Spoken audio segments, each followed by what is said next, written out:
पश्चिम आशियातील युद्धस्थिती आणि समुद्री हल्ल्याच्या धोक्यामध्ये भारतानं आपल्या ऊर्जा सुरक्षेसाठी एक महत्त्वाचं पाऊल उचललंय। पश्चिम आशियातून येणाऱ्या तेल आणि गॅसच्या जहाजांसाठी अमेरिका भारताला समुद्री सुरक्षा कवच देऊ शकेल का याबाबत सरकार चर्चा करत आहे। गरज भासली तर अमेरिकन नेव्हीनं भारताकडे येणाऱ्या तेल आणि गॅसच्या टँकर्सना सुरक्षा द्यावी अशी भारताची इच्छा असल्याची माहिती उच्चपदस्थ सूत्रांनी दिली आहे। विशेषतः स्ट्रेट ऑफ हॉर्मुझ सारख्या संवेदनशील समुद्री मार्गांवर ही सुरक्षा अत्यंत महत्त्वाची ठरणार आहे, कारण हॉर्मुझची सामुद्रधुनी हा जगातील सर्वात महत्त्वाचा समुद्री व्यापार मार्गांपैकी एक आहे। जगातील एकूण तेल आणि गॅसच्या वापरांपैकी जवळपास 5वा हिस्सा याच मार्गाने जातो। मात्र अमेरिका, इस्रायल आणि इराणमधील वाढत्या तणावामुळे हा मार्ग अत्यंत धोकादायक बनला आहे। अमेरिकेचे राष्ट्राध्यक्ष डोनाल्ड ट्रम्प यांनीही एक मोठा निर्णय घेतला आहे। अमेरिकन एजन्सीजना समुद्री व्यापारासाठी पॉलिटिकल रिस्क इन्शुरन्स आणि फायनान्शियल गॅरंटी देण्याचे आदेश त्यांनी दिले आहेत आणि गरज पडली तर अमेरिकन नेव्ही जहाजांना सुरक्षा देत हॉर्मुझची सामुद्रधुनी पार करून देईल असेही संकेत दिले आहेत। भारताची ऊर्जा गरज मोठी आणि पश्चिम आशियावर अवलंबून आहे। एकूण तेल आयातीत 40% हिस्सा आखाती देशांमधून येतो, तर घरगुती गॅसपैकी 85 ते 90% पुरवठाही इथूनच होतो।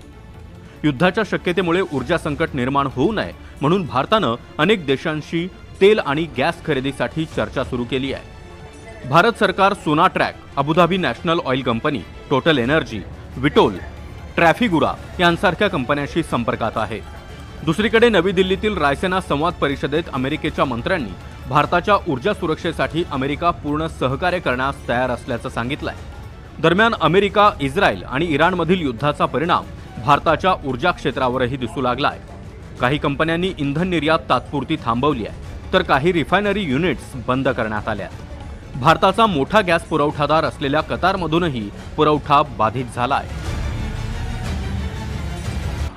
आज सकाळी आमच्या वरिष्ठ अधिकाऱ्यांच्या वतीने या ठिकाणी नवीन जे व्यावसायिक सिलेंडरच्या संदर्भात कनेक्शन देण्याच्या बाबत आहे, तर त्या संदर्भात स्पष्ट सूचना त्यांनी दिलेल्या आहेत की आपण नवीन कनेक्शन धारकांना गॅस उपलब्ध करून देऊ नका व्यावसायिक करता, परंतु घरगुती सिलेंडर वापरायच्या संदर्भामध्ये अशा कुठल्याही सूचना नाही। घरगुती सिलेंडर धारकांना रेग्युलर पुरवठा द्यायचाच आहे आणि परंतु एक अट जी पूर्वी होती की 21 दिवसाच्या आत त्यांना दुसरं सिलेंडर जे आहे घेता येणार नाही। इराणवरती इस्रायल आणि अमेरिका यांनी हल्ला केला आणि त्याच्यानंतर प्रत्युत्तरामध्ये जे इराणनी कतार, UAE मध्ये जे देश आहे, ओमान आणि यमनवरती जे हल्ला केला, त्यामुळे अरब नेशन्समध्ये जे एक युद्धजनक परिस्थिती झालेली आहे, त्याच्या सलग भारतामध्ये पेट्रोल आणि डिझेलची टंचाई निर्माण होणार अशी लोकांमध्ये संभ्रम आहे। पण आपल्या माध्यमातून मी हे जनमानसला कळू इच्छितो का भारतामध्ये पेट्रोल डिझेल याच्या रतीभर पण आपल्याला शॉर्टेज होणार नाही। हॉर्मुझ सामुद्रधुनीतील वाहतुकीला अनेक अडथळ्यांमुळे भारतात दररोज जवळपास 60 दशलक्ष स्टँडर्ड क्युबिक मीटर गॅसनं घट झाली आहे। युद्धाची स्थिती अजूनच बिघडली तर देशातील गॅस पुरवठा वेगवेगळ्या क्षेत्रांना प्राथमिकता पाहून केला जाईल, जेणेकरून कोणतीही आवश्यक सेवा किंवा उद्योग पूर्णपणे ठप्प होणार नाहीत। Subscribe now and press the bell icon. Never miss an update.